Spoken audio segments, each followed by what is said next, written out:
Hello and welcome to the first bite-sized video for the use of Hike's IVMS 4200 video management software.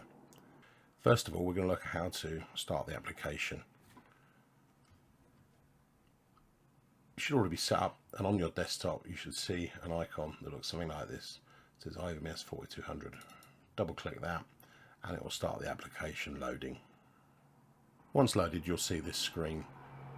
If you see anything different, please refer back to us or your integrator, and we will be able to help you. If you see super user come up here, there's something gone wrong with the installation. We will have to look at it for you.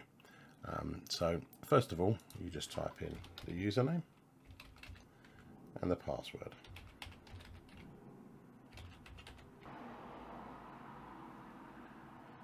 And that logs you straight into the software. And this is the first screen you land on. In the next video, I'll explain more about how you navigate IVMS 4200. But for now, that's our first introduction to IVMS 4200. Thank you for watching, and please subscribe.